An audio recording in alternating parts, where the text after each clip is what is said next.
ലഭിക്കാതെ ഇരുന്നപ്പോൾ, ജീവിതത്തിൽ പരാജയപ്പെട്ട് നിരാശയിലായിരുന്നപ്പോൾ ഞങ്ങളെ രക്ഷിച്ച ഒരു രക്ഷകനുണ്ട്. അതാണ് യേശു ക്രിസ്തു. ബൈബിൾ ഇങ്ങനെ പറയുന്നു, കർത്താവായ യേശു ക്രിസ്തുവിൽ വിശ്വസിക്കാം, എന്നാൽ നീയും നിന്റെ കുടുംബവും രക്ഷ പ്രാപിക്കും. ഇന്ന് പകൽക്കാലം അതേ അനുഭവത്തിൽ ആരെങ്കിലും ഈ ശബ്ദം കേൾക്കുന്നുവെങ്കിൽ അവിടെ ഇവിടെയും പോയിട്ടും നേർച്ച കാഴ്ചകൾ കൊടുത്തിട്ടും കർമ്മങ്ങളും ആചാരങ്ങളും വഴിപാടുകളും അർപ്പിച്ചിട്ടും അർപ്പണങ്ങൾക്കോ വഴിപാടുകൾക്കോ നേർച്ച കാഴ്ചകൾക്കോ താങ്കൾക്ക് രക്ഷ നൽകാൻ കഴിവില്ലെങ്കിൽ ഇന്ന് പകൽക്കാലം ഞങ്ങൾ സധൈര്യം പറയട്ടെ, രക്ഷിക്കുന്ന ഒരുവനുണ്ട്.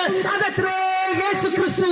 ആ യേശു ക്രിസ്തു ഈ ലോകത്തോട് പറഞ്ഞു, ഞാൻ തന്നെ വഴിയും സത്യവും ജീവനുമാകുന്നു. അതേ പ്രിയപ്പെട്ടവരെ, അതുകൊണ്ടാണ് ഈ നാമത്തിന്റെ മഹത്വത്തെ ഈ ദേശത്തോട് ഞങ്ങൾ വിളിച്ചു പറയുന്നത്. ബൈബിൾ ഇങ്ങനെ പറയുന്നു, മറ്റൊരുത്തനിലും രക്ഷയില്ല. നാം രക്ഷിക്കപ്പെടുവാൻ